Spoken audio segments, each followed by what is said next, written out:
Hola, hola Iglesia de Panguipulli, ¿cómo están? Un abrazo para cada uno de ustedes. Espero de verdad que estén muy bien y bueno, apareció marzo y con ello un montón de actividades, un montón de desafíos y en nuestro caso una nueva serie de mensajes. Estoy seguro que lo que vamos a tratar va a dar cuenta de una necesidad sentida que tenemos cada uno de nosotros en nuestro corazón y tiene que ver con la restauración. Vamos a hablar, la serie la he titulado Principios de Restauración. Y yo creo que cada uno de nosotros necesita transitar justamente por procesos como este, porque todos nosotros necesitamos restauración. De hecho, en Bethesda señalamos de que siempre estamos en restauración. Ninguno de nosotros puede pararse en una plataforma de perfección señalando que ya ha pasado todos estos procesos y que está libre de experimentar algún ámbito de restauración. Yo creo que todos nosotros estamos permanentemente en este proceso. Como decimos en Bethesda, estamos todos en el mismo bote, ¿eh? Ahí con Jesús en las aguas turbulentas. En fin, ¿por qué? Porque no solamente necesitamos, ¿cierto?, recibir perdón por alguna situación que también nosotros, por cierto, hemos vivido o quizás incluso hemos propiciado, sino que también, y como he señalado tantas veces, hemos sido víctimas en muchas situaciones injustas, algunas de ellas en la vida, pero también en otras nosotros mismos hemos propiciado injusticia para otros. Y no solamente hemos sido víctimas, sino que también nos hemos transformado muchas veces en victimarios. Sea cual sea la situación, ya sea cualquiera de estos polos y todas las posibilidades intermedias, la restauración está presente para nosotros porque es un regalo de gracia que el Señor tiene para con sus hijos y que tiene que ver con nuestra sanidad, con nuestra recuperación permanente y de poder disfrutar la vida y disfrutar al Señor, disfrutar nuestras relaciones, nuestros matrimonios, nuestras vidas familiares en plenitud, ¿cierto? Siguiendo los principios de la palabra del Señor. Bien, el mensaje de hoy tiene por título La confesión como punto de partida. Y vamos a utilizar como base bíblica el Salmo 32, los primeros 5 versículos que dan cuenta de una situación muy compleja que experimentó David, el rey David, un hombre admirado, un poeta, un guerrero, un hombre extraordinario, pero que también tuvo momentos de debilidad, como todos nosotros. La Biblia no nos muestra superhéroes, la Biblia nos muestra hombres y mujeres de carne y hueso que tienen y viven las mismas situaciones que tú y yo vivimos y por tanto el aprendizaje que sacamos de sus vidas pueden perfectamente aplicar a las nuestras. Son personas que necesitan de la gracia del Señor. Pues bien, ¿cuál es el estado deseado? ¿Cuál es el estado al cual queremos apuntar, al cual queremos llegar justamente a propósito de esta serie? Bueno, eso está explicitado en los 2 primeros versículos del Salmo 32. Dice, bienaventurado, feliz, dichoso, aquel cuya transgresión ha sido perdonada. Si tú has vivido esto, sabes que este es el estado deseado de nosotros, en el cual podemos descansar justamente porque nuestro pecado ha sido perdonado. Y dice, cuyo perdonado y cubierto su pecado. Bienaventurado, feliz, dichoso el hombre a quien Jehová no culpa de iniquidad. ¿Por qué? Porque dice, porque en su espíritu no hay engaño, es decir, está transparente delante del Señor. Qué importante es la transparencia, qué importante es la transparencia con el Señor y también entre nosotros, ¿no? Para que nuestras relaciones sean significativas y puedan fundamentarse justamente en hechos de veracidad. Es tan importante, lo hablamos, ¿no? Cuando transitamos por el libro de Filipenses, hablamos mucho sobre esto en relación a la importancia de los vínculos, de las relaciones y por supuesto cuanto más en transparencia. Pues bien, Entonces, para llegar a este estado que acabo de describir, que es el estado de David, un hombre perdonado, bueno, él tuvo que transitar por procesos de restauración, que son los que, como señalaba recién, todos nosotros estamos invitados a transitar permanentemente. Un proceso que lo liberó de algo que él sentía como una estaca en su corazón, ¿ah? Y que le castigaba permanentemente. Vamos a hablar de esto en otro momento. Tiene que ver con el castigo, ¿cierto?, que nosotros sentimos producto de una situación no resuelta. ¿Cómo le llamamos a esto? La culpa, ¿no? La culpa. Bueno, David dice en el Salmo 38, versículo 4, dice: como carga pesada se ha agravado sobre mí. Cuando tú y yo estamos viviendo de manera que no hemos transparentado nuestra vida al Señor en la manera como lo voy a explicitar ahora, nosotros sabemos, porque lo vivimos así, incluso nuestro físico da cuenta de ello, es que estamos llevando una carga que se va agravando con el tiempo, ¿no? Es diferente de como nosotros muchas veces lo pensamos, ¿no? Como que el tiempo lo puede borrar todo.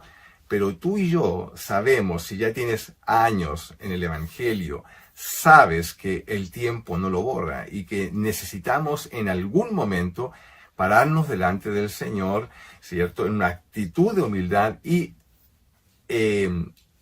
confesar, transparentar aquello que está en nuestro corazón. Bueno, el primer punto que quiero como principio de restauración compartir contigo hoy día es que el silencio trae muerte.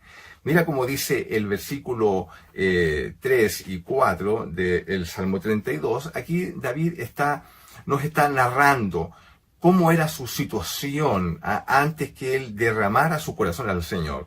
Dice el versículo, dice 3, dice: mientras callé, se envejecieron mis huesos. Este texto a mí me golpea profundamente, es uno de los textos más dramáticos de la Biblia desde mi punto de vista, porque da cuenta de una situación interior profunda que yo creo que aquellos que hemos pasado por esta situación sabemos que la Biblia lo describe en plenitud. Cuando una persona calla su situación, guarda silencio respecto de una situación gravosa, algo complejo que ha vivido, que es un pecado, y lo guarda incluso por años, la Biblia dice que lo describe como una situación interior que te va carcomiendo, te va envejeciendo. Esto es impresionante. Yo creo que tú y yo debemos dar cuenta de lo que aquí se está señalando. Dice: mientras callé, se envejecieron mis huesos, en mi gemir todo el día, porque de día y de noche se agravó sobre mí tu mano. Se volvió mi verdor en sequedades de verano. Wow, yo creo que este solo versículo nos debe hacer reflexionar en profundidad de cuál es el estado de una persona que simplemente no abre su boca y no da cuenta de lo que está sucediendo en su interior. Lo primero es que es un abatimiento, ¿no? La Biblia dice: mientras callé, se envejecieron mis huesos. El abatimiento es un estado en el cual ya no sientes fuerzas. No me refiero solamente a las fuerzas físicas, las cuales también pueden ser, sino que el ánimo, pierdes el ánimo de seguir adelante, pierdes el ánimo de seguir avanzando, porque estás envuelto en una situación que te lleva a un estado de envejecimiento interior. Yo creo que esto simplemente describe una condición dramática y debería impulsarnos por el bien de nosotros mismos, de salir adelante y de confesar delante del Señor nuestras transgresiones. La Biblia habla de una sequedad. Dice: se volvió mi verdor en sequedades de verano. Es decir, su condición era como de alguien que va perdiendo día a día la vida. Cuando miramos los campos, pareciera ser que el verano, bueno, dependiendo del lugar geográfico, ¿no?, pareciera que se llevara de alguna manera el verdor, la frescura, ¿cierto? La esencia de lo que transmite vida se transforma en sequedades y se va perdiendo, y es un proceso paulatino no nos damos cuenta que estamos viviendo así, pero en algún momento ya estamos inmersos en una situación profunda que evidentemente se sana con la restauración, pero estamos, bueno, estamos envueltos a veces en una negación, negando que efectivamente necesitamos sanidad. Es la imagen de alguien que se va secando interiormente, y el flujo de vida, ¿cierto?, que caracteriza a aquella persona que vive en la plenitud de Dios, en una comunión permanente de sanidad y de restauración con su Señor, bueno, ya no está presente. Por eso, ¿no?, de que el mismo Señor dice que los que bebieren de su agua no tendrían ya necesidad de sed, nunca más. Es la expresión de una persona que vive en continua y permanente suministrándose de el agua de vida que tenemos delante del Señor, que tenemos con Él y que podemos obtener de una relación en comunión permanente y sana con nuestro Señor. Bueno, todo este preámbulo nos muestra una situación que se transforma en definitiva en una falta de gozo, ¿no? Porque dice en un salmo que es paralelo, ¿no?, a este, y que da cuenta de la misma situación de David, que es el Salmo 51, en el verso 12 dice: vuélveme el gozo de tu salvación. Sí, incluso la alegría, la plenitud interior del corazón de saberse salvado, bendecido, rescatado por el Señor, hasta eso se pierde cuando vivimos en una situación tan oscura como la acabo de señalar. Ahora, ojo, el gozo no es reír, ¿cierto? Puedes reírte todo el día y podemos maquillar nuestra situación delante de las personas simplemente en una actitud cosmética, pero nuestro gozo está afectado, porque el gozo, ¿cierto?, es la alegría del espíritu, da cuenta nuestro espíritu de lo que vive en nuestro interior, y por supuesto esa expresión, que es una expresión del fruto del espíritu, ¿cierto?, se ve, por cierto, afectada cuando nosotros callamos delante del Señor transgresiones, pecados que necesitan ser resueltos a través de la gracia del Señor, pero el silencio nos va quitando la vida. Todo esto que acabo de señalar es un estado doloroso, es un estado no deseado, y si algo de amor tenemos, ¿cierto?, incluso por nosotros mismos, sabemos que algo tenemos que hacer, porque esto no es vida. Mientras callé, mis huesos se envejecieron. Bueno, el segundo punto, entonces, de como principio de restauración que quiero compartir con ustedes, es que así como el silencio trae muerte, bueno, la confesión trae vida. La confesión trae vida. Mira cómo dice el versículo 5. Dice: mi pecado te declaré, y no encubrí mi iniquidad, mi pecado. Dije, ciertamente confesaré mis transgresiones a Jehová, y tú perdonaste la maldad de mi pecado. Es decir, la confesión abre un manantial de gracia y de bendición para nosotros. Ahora, no nos equivoquemos, porque dice la segunda parte del versículo 3, dice que mientras callé envejecieron mis huesos, y dice: en mi gemir todo el día. O sea, gemir todo el día no es sinónimo de confesión. Tomemos este punto, por favor.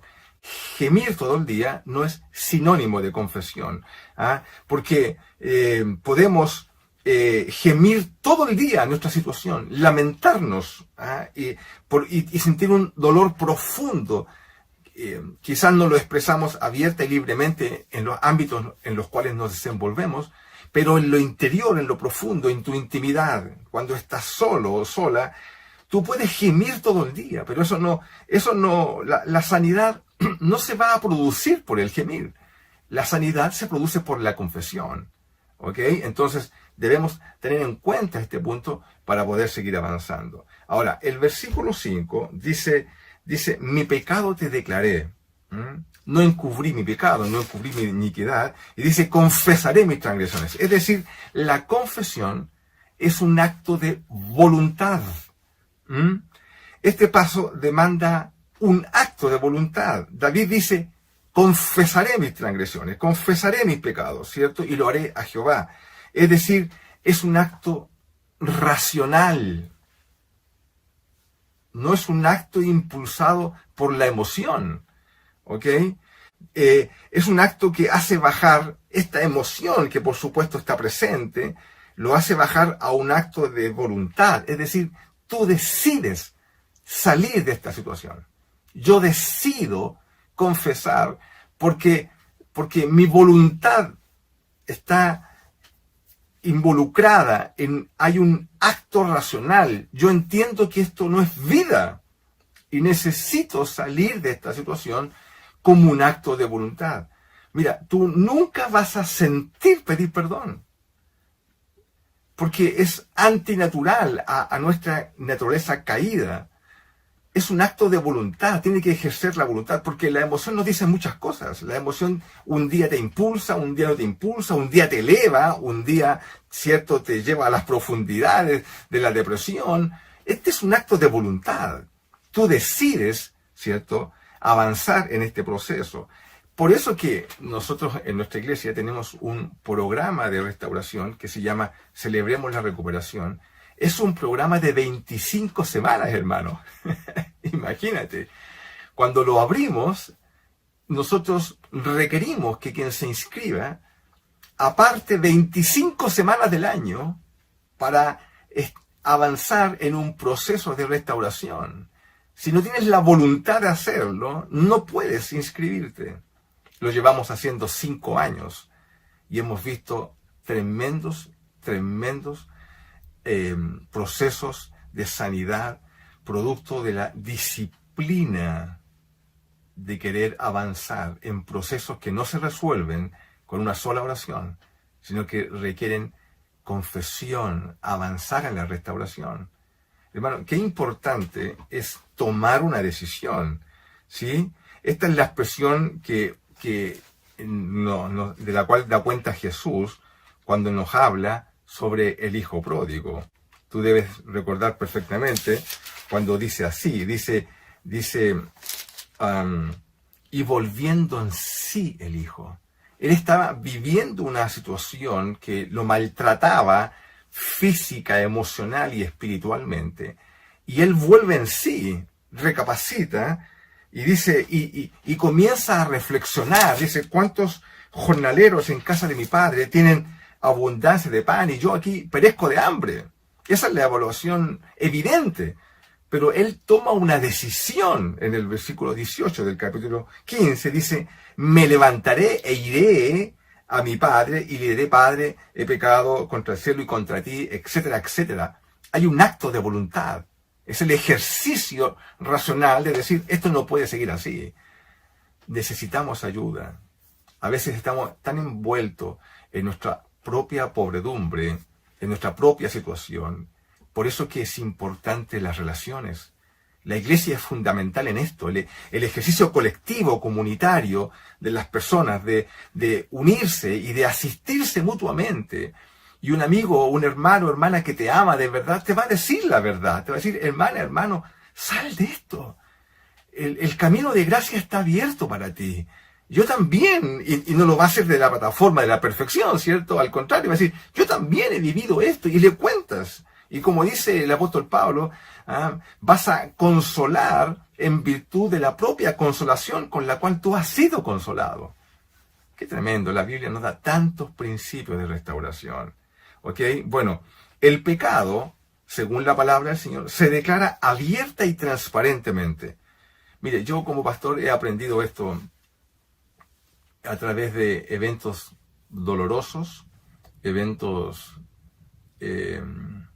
muy significativos en mi vida, con personas que a su edad adulta, creo que lo he compartido ya esto con ustedes, yo los visito, ¿cierto?, en sus lechos, a veces personas que están a horas de morir y deciden abrir su boca y comienzan a transparentar, ¿cierto?, sus vidas en una necesidad histórica de abrir esta bóveda que está cerrada, oculta, y transparentan sus situaciones. lo hacen en un momento cuando la vida ya ha pasado, cuando muchas relaciones se vieron afectadas, quizás cosas que la gente no comprendía de ti, no entendía por qué actuabas de una manera, por qué reaccionabas de cierta manera. Todo tiene una razón, hay una causa, origen, que tiene que ver con situaciones que hemos vivido y que incluso se han traspasado a nuestra personalidad y han sido afectadas nuestras vidas y hemos afectado a otros por causa de cosas no resueltas, para la cual la palabra del Señor nos dice que hay sanidad en la gracia del Señor.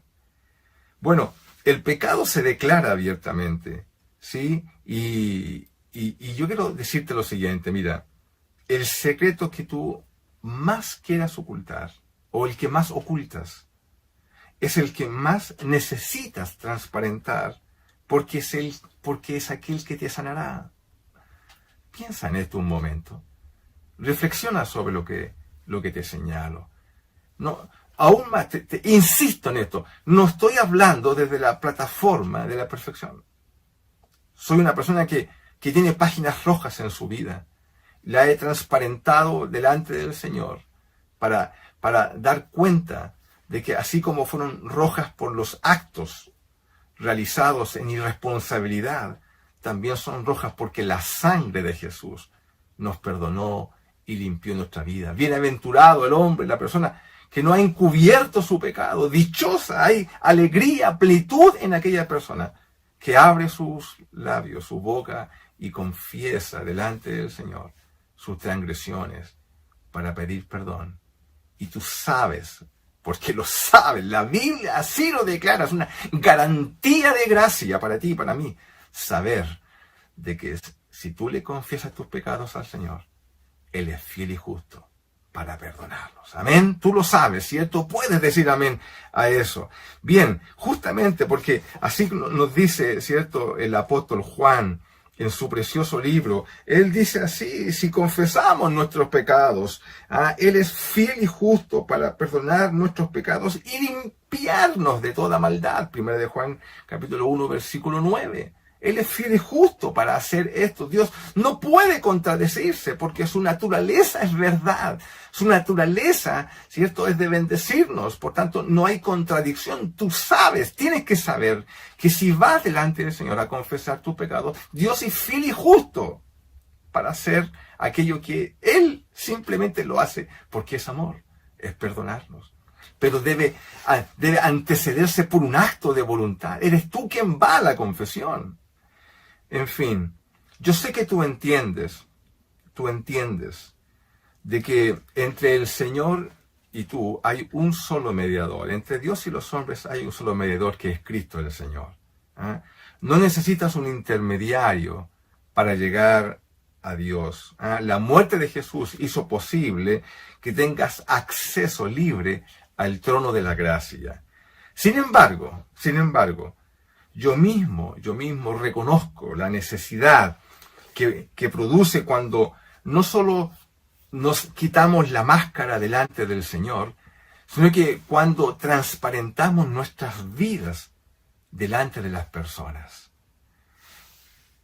La Biblia tiene promesa de sanidad cuando tú y yo nos confesamos nuestras faltas unos a otros. Quizás para algunos esto pueda ser complejo. Yo dice: Señor, yo le confieso al Señor todas mis cosas. Sí, yo sé que sí. Porque cuando le confesamos a Dios nuestros pecados, Él es fiel y justo para perdonarnos. Pero el libro de Santiago, capítulo 5, versículo 16, dice: confesaos vuestras ofensas unos a otros, ¿ya? Y orad unos por otros, para que seáis sanados. Si le confesamos a Dios nuestros pecados, de Él obtenemos salvación y obtenemos, sanidad espiritual, sanidad en nuestro vínculo de comunión con Dios. Recuperamos lo que está perdido.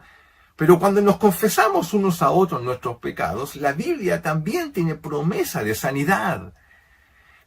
Cristo que está aquí no tiene que ver con confesar nuestros pecados para obtener salvación y perdón de pecados. No, no estamos haciendo. Le confesamos a Dios nuestros pecados para perdón, ¿cierto?, de nuestros pecados, pero abrimos nuestros labios y compartimos nuestras situaciones con otras personas para sanidad del alma.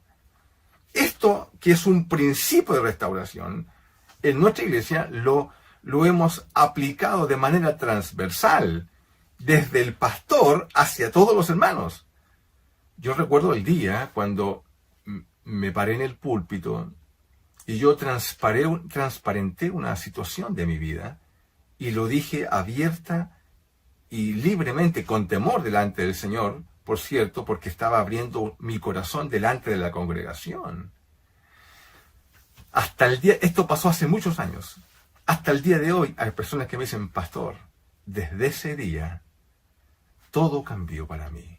Cambió la iglesia, porque la iglesia se comenzó a construir sobre una plataforma de verdad, sobre una plataforma de transparencia, donde nos confesamos unos a otros nuestras situaciones.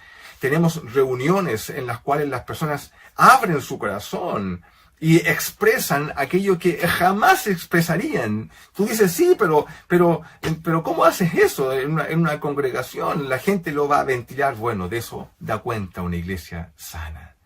Una iglesia sana es una iglesia donde nos cubrimos unos a otros, donde nos restauramos unos a otros, donde nos sostenemos unos a otros y no nos castigamos unos a otros. Justamente no nos culpamos, porque todos estamos en el mismo proceso de restauración. Todos estamos viviendo las mismas situaciones. ¿Cómo yo podría ponerme de juez de ti si yo estoy viviendo también mis propios procesos de restauración? Al contrario, nos sostenemos unos a otros en la gracia y así comenzamos a construir iglesia, una iglesia sana. La iglesia, dice un pastor, la iglesia es una comunidad terapéutica donde somos sanados en virtud de los vínculos que vamos construyendo. Mira qué importante es ser iglesia. Bueno, todo esto lo hemos compartido en otras series, ¿no?, en las cuales hemos trabajado. Pues bien, el Salmo 32 da cuenta de cómo se transforma una persona cuando abre su corazón, transparenta sus situaciones delante del Señor y comienza a experimentar un gozo, a recuperar el gozo que perdió producto justamente de su transgresión. El Salmo 32 que hemos trabajado, de este Salmo desprendemos dos principios básicos. Primero, que el silencio trae muerte, pero que la confesión trae vida. El resultado de ello es que obtienes perdón, obtienes felicidad, obtienes seguridad, esperanza y gozo. Es exactamente como yo quiero vivir. En la plenitud de saberme perdonado, aun cuando mis páginas han sido rojas, saber que la sangre de Jesús me ha perdonado de toda iniquidad, de todo pecado. Y hoy me puedo parar con libertad delante del Señor, diciéndole, Señor, gracias porque tu gracia me sostiene. Y al que mucho se le perdona, mucho ama. Oramos al Señor. Padre, gracias por estos principios.